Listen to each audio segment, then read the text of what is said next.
So I got asked the other day, what's my favorite class in Rogue Trader? And I had to sit back and go, you know what? That's not an easy question to answer. Because if you think of something like when I was playing Baldur's Gate 3 or even Starfield or even Cyberpunk, the classes are extremely defined. Like in Baldur's Gate 3 as an example, a sorcerer is a sorcerer. That's it. Obviously, there are, specs that you can take that are like the subclasses, but they don't really change the class that much. The difference between, say, a generic rogue versus an arcane trickster is simply the fact that the arcane trickster can cast spells, but the base functionality of the rogue doesn't change. That's not necessarily true with Rogue Trader because you can have these, as an example, the fighter. Um, and the decisions that you make when you're leveling up your fighter, plus the origins and the backgrounds, make for these complex builds that can dramatically change the way that a fighter plays. So, as an example, looking at two of the guys you get in the game in Chapter 1, I'm not spoiling anything by saying this because Owlcat put these out on their website months before the game came out, the list of companions. But Abelard is one of the fighters you get very early on, and then you'll also get Heinrichs. These are two of the fighters that you get, and they are completely different out of the box. So Abelard is very much your traditional warrior, charge up front, do lots of damage, take lots of damage. I am the warrior. And then you have Heinrichs, who, because of his origin and his background on his and everything, he's a psyker. So yes, he's technically a fighter archetype, but because he's a psyker, he's very much a different class in the way that he plays. So answering the question of what is my favorite class is really difficult. I'm playing a soldier through my first playthrough of the game, and it's very much your ranged character who does different things. But because of the way the archetypes work and the sub archetypes at level 16, it changes things completely. So we're going to dive in this morning and actually take a look at some of the characters we've gathered in the party so far to date and talk about the things that I like the most and what I think is my favorite, which honestly, I don't think it's the character that I'm playing in my first playthrough, which is surprising because most of the time when I go through a game and play it for the first time, the character that I'm playing is my favorite. But because of the richness and diversity of what Owlcat Games has done here with the way the characters level up in the game, I actually think that there's another selection that I would make for my favorite class so far in Rogue Trader. So let's get in. Before we go though, if you're new, don't forget to like, subscribe, and hit the bell icon so you never miss an update. Daily streams happen at 5 p.m. Central as of the holidays right now. We do lots of guides, multi-streaming on Twitch and YouTube, but all the day-to-day stuff happens here on YouTube's movie reviews, game news, game guides, streams, you name it. Lots of different games. Check out the playlists. Check out the Discord. Let's get into the game and check this out. Alright, so we're in game now, and we can take a look at my soldier, who I am not unhappy with at all. I think it's a great class to play. It's a lot of fun. I'm getting a lot of enjoyment out of it, and I've been able to spec it exactly how I want. I went soldier through the first 15 levels, and then once I got to level 16, I went bounty hunter. And I've been very pleased with the results so far. I'm very early into the bounty hunter so far. I'm level 18 presently, which means I'm probably only like a third of the way through the game at this point. But it's been a good ride, a lot of fun. The difference between the way that I have this character spec'd in terms of being a soldier versus the way that, say, Argenta is spec'd, because she's also a soldier, is that even through the defining levels of the 1 to 15 grind, I took a lot of different abilities with Argenta compared to what I took with my character. So my character is specializing in the sniper rifle, solid ammunition style weapons, whereas she is very much with her. She still has the base gun that she has.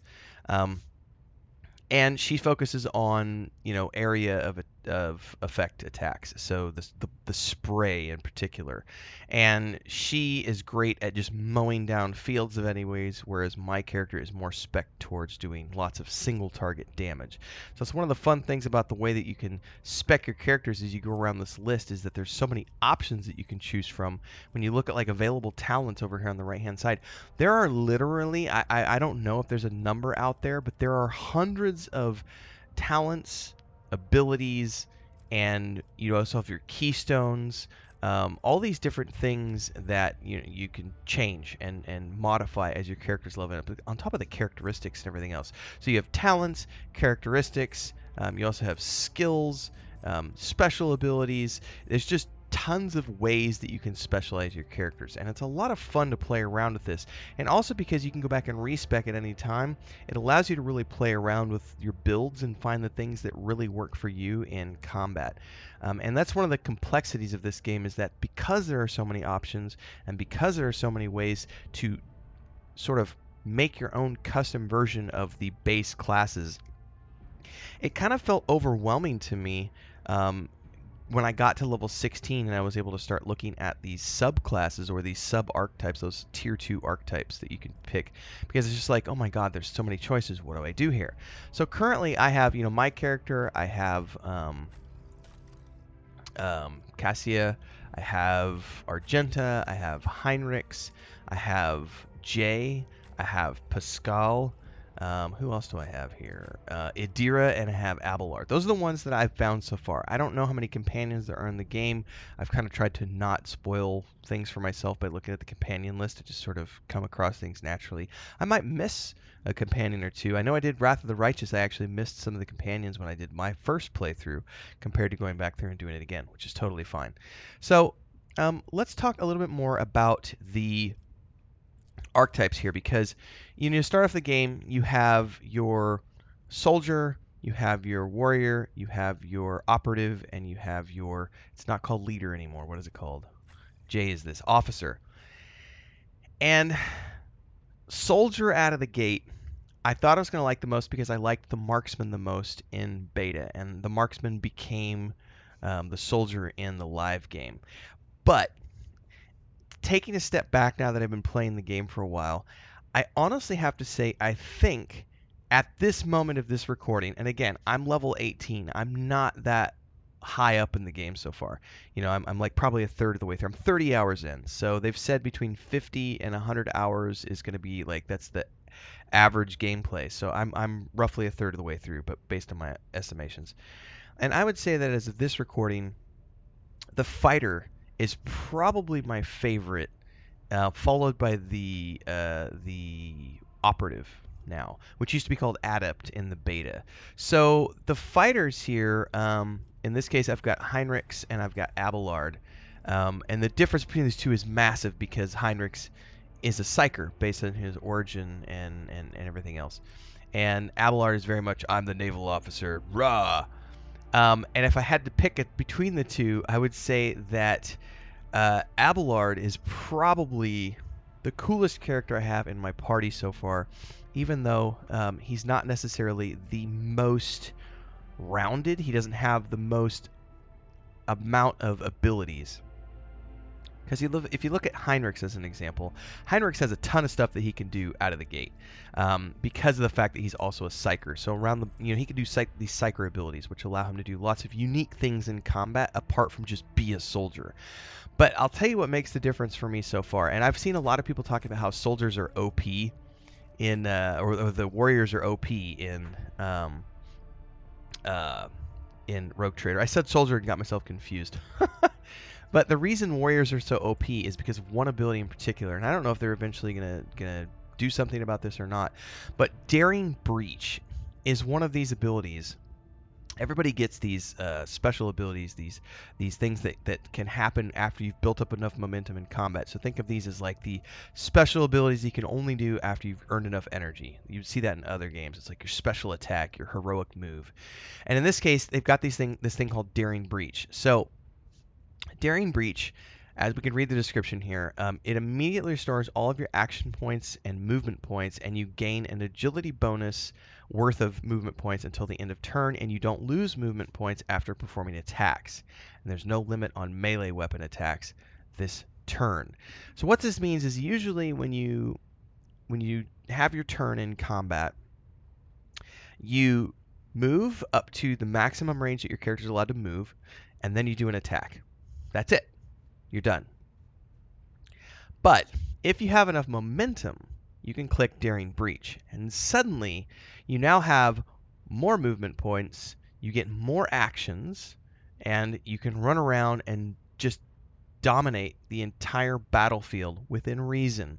So again, reading what it says here, it restores all of your action points and movement points, and you gain agility bonus to your movement points till the end. So what this means is that as long as you can keep moving, because here's the key, there's no limit on melee weapon attacks this turn.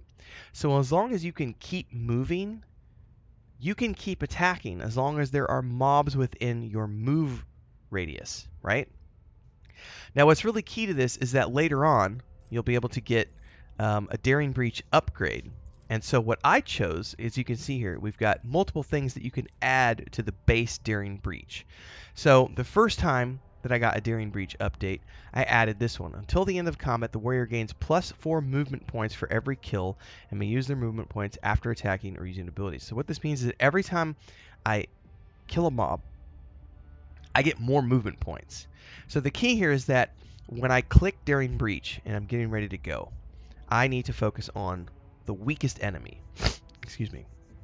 And the reason for that is because when I kill an enemy, I get more movement points. So my target at that point, and focusing on this, is to run around the battlefield and find guys that are like half health or less, if possible, and take them out as quickly as possible, because that gives me more movement points. I've had chains where Abelard has killed 5, 6, 7 enemies in a row, because he just is like, bam, move over here, bam, move over here, bam, and he just keeps going. It's absolutely ridiculous. Then on top of that, you get another upgrade at level 16 where you could take another upgrade. And here you get to choose things like, I want to take another 10 movement points until the end of the turn, and you don't provoke attacks of opportunity, which means, oh yeah, I'm going to move around the battlefield, sneak past this guy, sneak past that guy, and not provoke attacks of opportunity. There's different ways that you can choose to add to your base Daring Breach.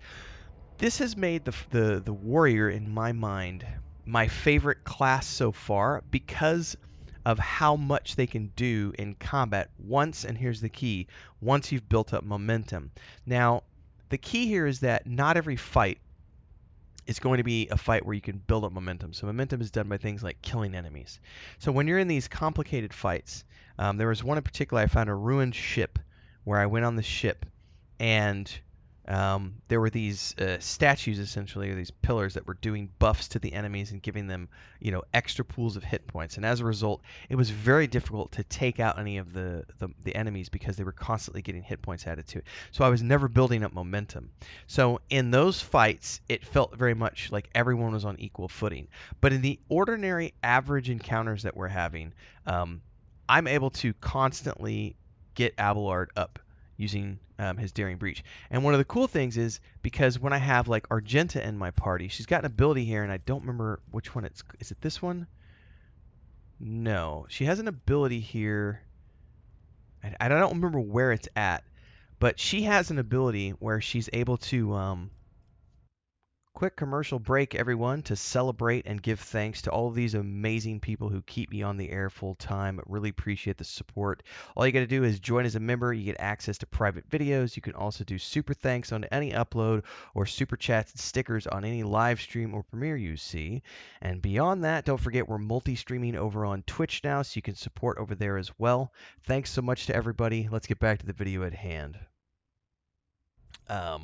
Provoke momentum during combat, so she can add momentum to what we're working on in a combat scenario. I can't actually see her right now because I'm on my ship. So normally if I had the party down below, if I was in an exploratory stage, you can click on them and see the abilities. But she has an ability which allows her to add momentum during her turn to whatever momentum we always have. So by having her in the party, I can consistently and continually add extra momentum. And so Abelard will sometimes get to do Daring Breach 2 or 3 times during combat. Now, this also goes for Heinrichs, because Heinrichs is also a warrior as his base archetype, even though he has a psyker background, and so he has psychic abilities. So it's really situational when I have these big encounters where there's 15, 20 mobs in the map.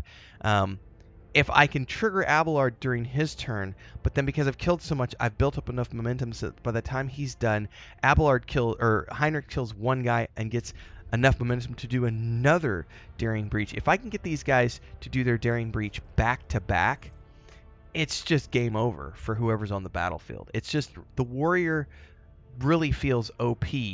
And like I said, they may change at some point in time. But right now, my favorite class is definitely the warrior because of the Daring Breach ability. Now, don't get me wrong, my soldier also has a really cool heroic ability called Firearm Mastery, which also gives him additional attacks. So it's the ability to make a number of extra attacks equal to the weapon's rate of fire using the weapon attack that normally costs the least AP. So you just get to have extra attacks based on... It's really cool when you have a fast weapon because you get more attacks that way, even though you're only getting to use the base attack of the weapon. But it also allows him to do interesting things, and because you get critical hits against, well, the way, depending on how you spec it, I have it to where, you know, as you level up along the way, my attacks are 20% harder to dodge. They gain 4 movement points. Their attacks don't spend movement points. I've added some flavor to that. But the base is that the first attack against a new enemy automatically does a critical hit. So the key here is to pick the targets that are that you haven't done damage to yet, because you're going to get an instant crit hit against them, and you can really do a significant amount of damage. So that being said, there's a lot of diversity here. I would say a second favorite for me is the soldier for sure. But I tell you what, like looking at the way that in terms of officers, Jay out of the box is completely different than Cassia out of the box. The two of these are dramatically different because Cassia's a navigator and Jay's like a space pirate. So I mean, they're just completely different characters the way they play. And that's one of the really cool things about Rogue Trader, is that the game really does allow you to have completely different play styles depending on how you've spec'd your character around the wheels in your first 15 levels versus your next, 16 levels, and getting to the exemplar at the end, which I haven't even gotten to yet. Like I said, I'm still fairly early on in the game at only level 18, so my choice on favorite class might actually change by the time that I finish the game. But based on what I've seen so far, it's an interesting scenario where this is one of the first times I think this has ever happened where the character that I've chosen to play has turned out to not actually be my favorite class in the game. It doesn't mean I'm not enjoying myself. I'm having a great time. One of the great parts of a game like this is you have 6 characters in your party, so you get a full range of all of the different classes, subclasses, and so on and so forth, which really allows you to get the most out of it, which is something that not a lot of other games do.